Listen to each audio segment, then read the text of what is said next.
በስመ አብ ወወልድ ወመንፈስ ቅዱስ አሐዱ አምላክ አሜን።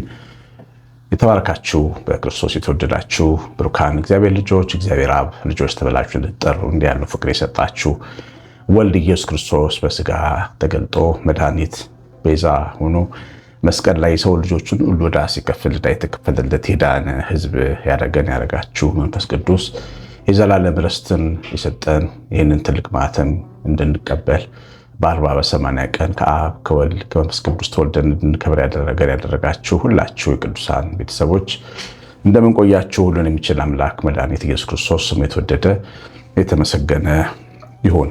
እንግዲህ አሁን የነቢያትን የሐዋርያትን ጾም እየጾምን ነው። የሰኔ ጾም ማለት ነው። ጾማችን በተባረከ ሁኔታ እንዲፈጸም የጾም አገልግሎት ከምጽዋት እና ቅዱስ ስራ ከመስራት ጋር የተገናኘ ነው። እንግዲህ እስከ 10 ቀን ድረስ ምናልባትም ጾሙ እስኪፈታ ድረስ አንድ ትልቅ ስራ እንሰራለን። ከምባታ በሚባለው አካባቢ እንደምታውቁት ሙሉ ደቡብ ኢትዮጵያ በተለይ ደግሞ ከምባታና ሀዲያ 98% የዲላ ቤተ እምነት ሰዎች ናቸው። ድሮ የነበሩ ጥንታውያን ታቦታት ተወርሰው ጥቂት አባወራዎች ብቻ ቀርተዋቸው ታገኛላችሁ። መድኃኔዓለም ቤተክርስቲያን ጥቂት አባወራዎች ብቻ የቀሩበት ቤተክርስቲያን ነው። ወደ 8 የሚሆኑ አባወራዎች ከ8 እስከ 10 ምናምን እስከ 14 የሚደርሱ አባወራዎች በሚቀሩበትን ቤተክርስቲያን ማንም እርዳታ የሌለው በዓመት በበዓል ብቻ የሚቀደስበትን ቤተክርስቲያን ብናግዝ፣ ንዋየ ቅድሳት ብንገዛላቸው፣ ካህን ብንቀጥርላቸው እንደባለፈው ዝዋይ ኢየሱስ እንዳገዝን ይህም ቤተክርስቲያን ብናቋቁም በረከታችን ነው። እግዚአብሔር የሰጠን ትልቅ ስራ ነው። ይህንን ትልቅ የከበረ ስራ ለመስራት ሀገረ ስብከቱ በሰጠን አካውንት ገንዘቡን እንልክላቸዋለን። 9114138 ስልኬ ላይ መልእክታችሁን አንድሩልኝ። እግዚአብሔር እናንተን ቤታችሁን ይባርክ። እንግዲህ ዛሬ የምንማረው ቅዱስ ጳውሎስ ለጢሞቴዎስ ባለው በነገረው በጻፈለት መልእክት ላይ የተጻፈውን ሐሳብ ነው። ሁለተኛ ጢሞቴዎስ ምዕራፍ 4 ቁጥር 6 ጀምሮ መልካሙን ገድል ተጋድያለሁ፣ ሩጫዬን ጨርሻለሁ፣ ሃይማኖቴን ጠብቄያለሁ፣ ወደፊትም የጽድቅ አክሊል ተዘጋጅቶልኛል። ይህም ጻድቅ ፈራጅ የሆነው ጌታ ያን ቀን ለእኔ ያስረክባል፣ ደግሞ መገለጡን ለሚወድ ሁሉ እንጂ ለእኔ ብቻ አይደለም። እንግዲህ ይህንን ቅዱስ ቃል ቅዱስ ጳውሎስ የስንብት የሚመስል ወደ ሰማይ እንደሚወሰድ ሩጫውን እንደጨረሰና የክብር አክሊል እንደሚቀበል የተናገረበት ቃል ነው። አንዳንድ ሰዎች መቃብር ላይ ጽፈውት ታያላችሁ ይህንን ቃል። በእርግጥ እግዚአብሔር ነው የሰውን ሕይወት የሚመዝነው። ምን ያህል እንደሮጡ እነሱ ያውቃሉ። አልሮጡም ልንል አንችልም፣ ሮጠዋል ልንል አንችልም። እሱ ነው የሚያውቀው። ግን ዛሬ ትናንት ማታ የነፍስ አርነት የሚል መጽሐፍ እያነበብኩኝ ነበረ። ብፁዕ ቅዱስ አቡነ ሼኖዳ የጻፉት ቆየት ያለ መጽሐፍ ነው። ሰንበት ቤት ተማሪ ያለውም አንብቤዋለሁ። በትንሹ 4-5 ሳላነበው አልቀርም። በዚህ መጽሐፍ ላይ ገጽ 80 ጀምሮ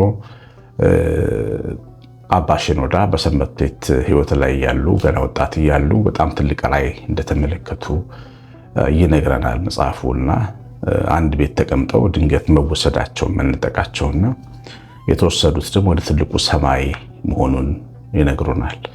እና በገነት ሰማይ ላይ ያዩትን አንድ የምታበራ የምስጋና ከተማ በመዝሙር የተሞላች በጣም ብዙ ደጋግ ቅን ሰዎች የሞሉባት እሳቸው የሚያውቋቸው እነ ሙሴ እነ ዳዊት የዘመሩ እንዳዩ እዛ ውስጥ ደግሞ እሳቸው የሚያውቋቸው ጳጳሳት የሰንበት ቤት ወጣቶች ሁሉ ሲዘምሩ እንዳዩና በጣም በመቸኮል ወደዛ ለመሄድ እንደፈጠኑ እና መልአክ እንዳስቆማቸው የሚናገር መጽሐፉን አግኝታችሁ የምታነቡት ከሆነ ብታነቡት እመክራለሁ። የነፍስ አርነት ይላል እና በዚህ መጽሐፍ ላይ መልአኩ እንዳይገቡ ሲከለክላቸው ነው የሚነግሩን። የአገልጋዮች ሀገር አገልጋይ ያልሆነ ሰው አይገባባትም ነው የሚለው የመጽሐፉ ሐሳብ። እና እሳቸውን እና በእሳቸው በኩል ደግሞ አንባቢዎቹ እኛን የሚወቅስበትና የሚያሳስብበትን ሰፊ ሀሳቦች መጽሐፉ ይነግረናል። ከዚህ ተነስቼ እዚህ ውስጥ ያላችሁ ሁላችሁ እግዚአብሔር የምታገለግሉ ናችሁ። እግዚአብሔር አገልጋይ የሚለው ማንን ነው? ማን ነው ወደዚህ የሚያበራ ከተማ የሚገባው? ወደዚህ የመዝሙር ከተማ እንባና ሐዘን የሌለበት ምስጋናና መዝሙር ወደሚመነጭበት ደስታ ተድላ ብቻ ወዳለበት እኛ ከምናውቀው ምድራዊ ብርሃን ሌላ ልዩ ብርሃን ሕይወት የሆነ ብርሃን ወደሞላበት ወደዛች ከተማ መግባት ትፈልጋላችሁ? የእግዚአብሔር ልጆች ምንድን ነው ግባችን? ለምንድን ነው የመኖራችን ዓላማ? የማመናችን ዓላማ? የማገልገላችን ዓላማ? ይኸውላችሁ አሁን ለምሳሌ የመድኃኔዓለም ቤተክርስቲያን እንድናሰራ ማሳሰቢያዎቻችኋለሁ አይደል? ምንድን ነው ግቡ? እሱም ማሰራት የሆነ ቤታችን ውስጥ ትንሽ ኮሚሽን እንድናገኝበት ትርፍ እንድናገኝበት ነው የምንፈልገው? ወይ ልጆቻችን ስኮላር ቢያገኙ በዚህ ምክንያት ነው የምንፈልገው? ምድራዊ ጉዳይ ብቻ ነው የምንፈልገው? አገልግሎታችን ምድራዊ ነገርንም ይሰጠናል፣ ሰማያዊ አክሊልንም ይሰጠናል፣ ወደዛች ከተማ መግባትንም ይሰጠናል። እኛ በክርስቶስ ስላመንን ክርስቲያኖች ነው የምንነጋገር። በክርስቶስ ያመንን ሰዎች ወደ ገነት የመግባት መብት አግኝተናል።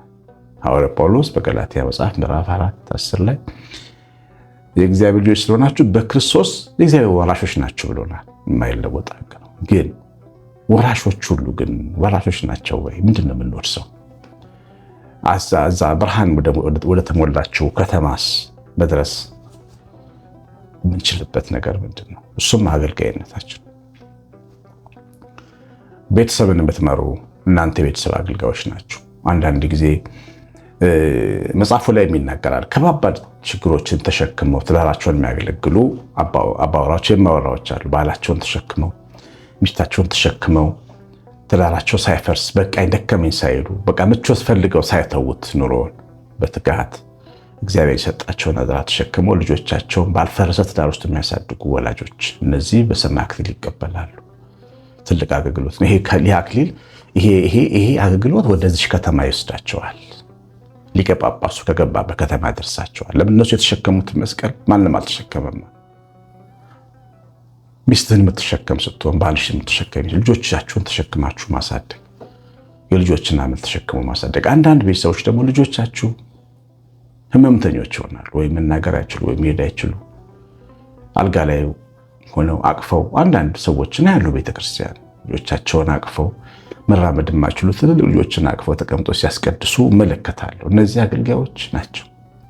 ልጆቻቸውን በታማኝነት ሳይጥሉ የሚያገለግሉ ናቸው። እንኳን መሄድ መራመድ መናገር የማይችል አይደለም፣ አይን ያለው የሚያምር አይን ያለው የሚያምር እግር ያለው እጅ ያለው ጻለ ጥለው ቤት የሚገቡ እኮና ሴቶች አሉ።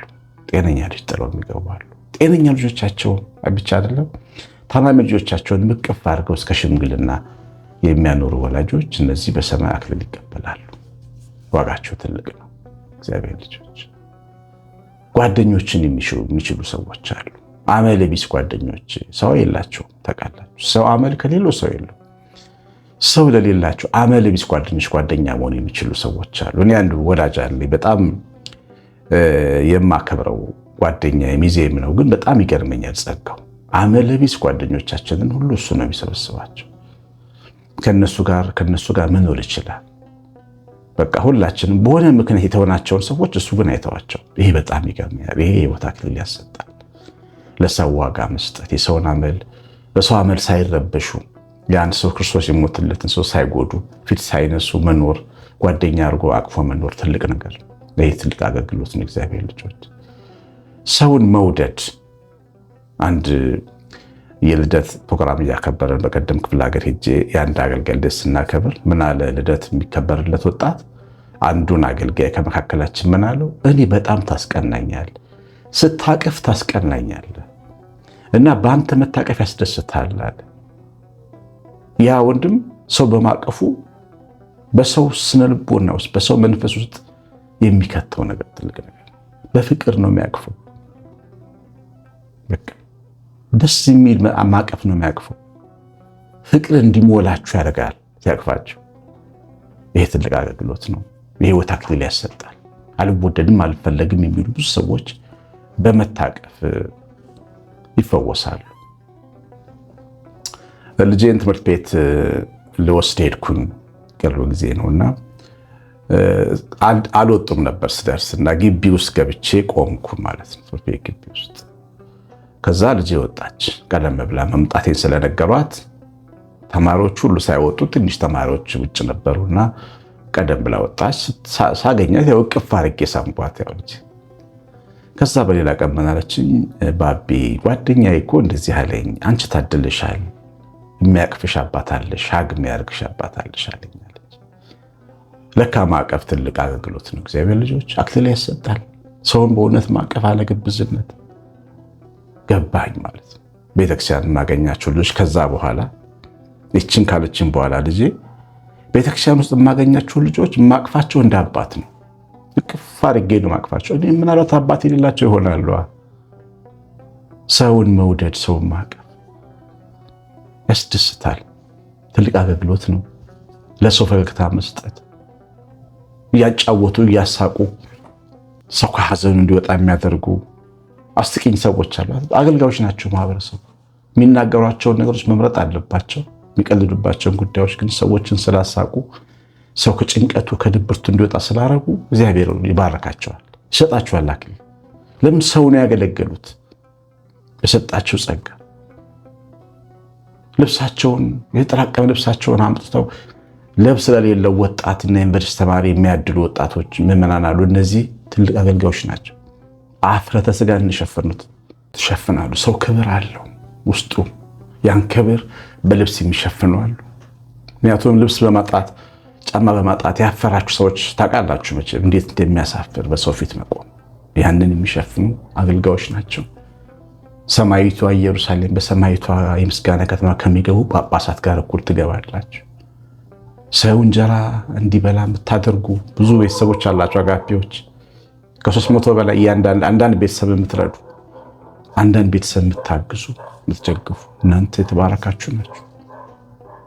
የተባረካችሁ ናችሁ።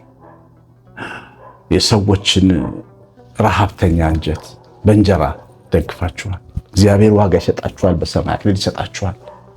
ትልቅ አገልግሎት ነው የምታገለግሉት። መንግስትን የምትመሩ ፖለቲከኞች፣ በቅን የምታገለግሉ፣ ለህዝቡ የምታስቡ፣ ምን ላድርግለት የምትሉ፣ ማንም ምንም ይበላችሁ ግን ልባችሁ ውስጥ ይህንን የምታስቡ፣ ንጹህ ስራ የምትሰሩ፣ የሰው መንገድ እንዲሰር፣ መብራት እንዲበራለት፣ ውሃ እንዲጠጣ፣ ችግሩ መፍትሄ እንዲያገኝ፣ ፍትህ እንዲያገኝ የምታደርጉ እናንተ ብሩካን ናቸው።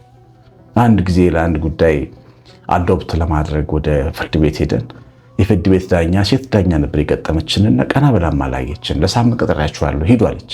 ከክፍለ ሀገርኛ ከአዲስ አበባ ክፍለ ሀገር ሄደን ነው ከባለቤቴ ለሳምንት ነው የቀጠርኳችሁ አለች። ኧረ እባክሽ እኛ እንደዚህ ልጅ አዶፕት ለማድረግ ነው እንደዚህ ለማድረግ ነው ልሰማን ፈቃደኛ ዳኛ እንደዚህ መናገር አይቻልም አለች። ጉዳያችን እንኳን መስራት አልቻለች።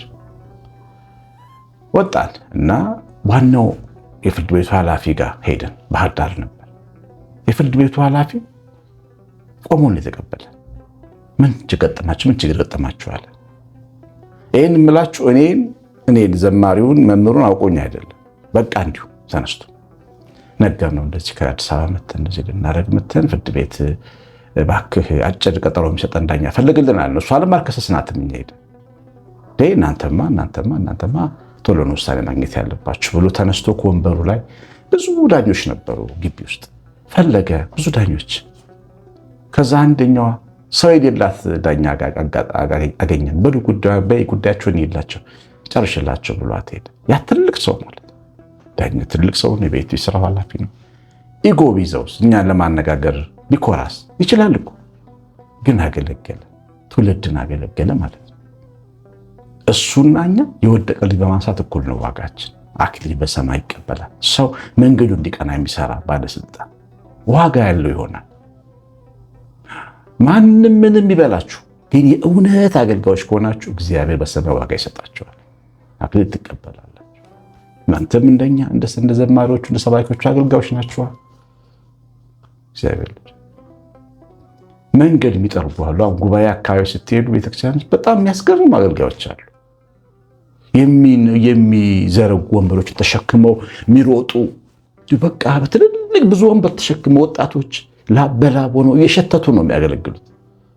እነዚህ በሰማይ ዋጋ ያገኛሉ። ሰው የሚቀመጥበትን ወንበር የሚሸከሙ ደግሞ ያን ወንበር የሚጠርጉ አቧራ ደግሞ የሚጠርጉ አሉ። ግቢውን ውሃ እያራገፉ የአቧራ ጭስ እየጠጡ ቤቱን አጽድተው ለእግዚአብሔር አገልግሎት የሚከፍት የሚያደርጉ ወጣቶች አሉ፣ እናቶች አሉ። በሰማይ ዋጋ ይቀበላሉ። እንቅፋት የሚያነሱ አሉ። ባልጩት የሚለቅሙ አሉ። ሰው ሾክ እንዳያወጋው፣ ልጆች እግራቸው እንዳይቆረጥ አክሊል ይቀበላሉ። አገልጋዮች ናቸው እነዚህ፣ ህዝብን የሚያገለግሉ። ቤተክርስቲያንን የምናገለግል እኛ ካህናት ከልባችን ነፍስ ተኮር ሲሆን አገልግሎታችን ልማድ ተኮር አይደለም፣ ነፍስ ተኮር ሲሆን በሰማይ አክሊል እናገኛለን። የሆነ ቦታ ደርሶ ሲጠቅም አገልግሎቱ ይወላችሁ። በደንብ ስሙኝ አገልጋዮች፣ እኛ አገልጋዮች ዋጋ የምናገኘው አገልግሎቱ የሆነ ሰው ጋር ደርሶ ሲጠቅም ነው። ይሄ ነው የሚጠቅም አገልግሎት ማድረግ አለብን። ስንቀድስም እንዲገባው አድርገን መቀደስ አለብን።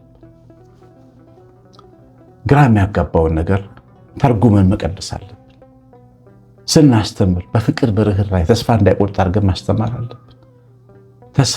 ተስፋ ስጡት አለኝ አንድ የቤተክርስቲያን መሪ በቀደም ወድቀ ለአገልግሎት በሄድኩበት ቀሲስ፣ ህዝቡ አዝኗል፣ ተስፋ ስጠው፣ በመዝሙር ተስፋ ስጠው አለኝ።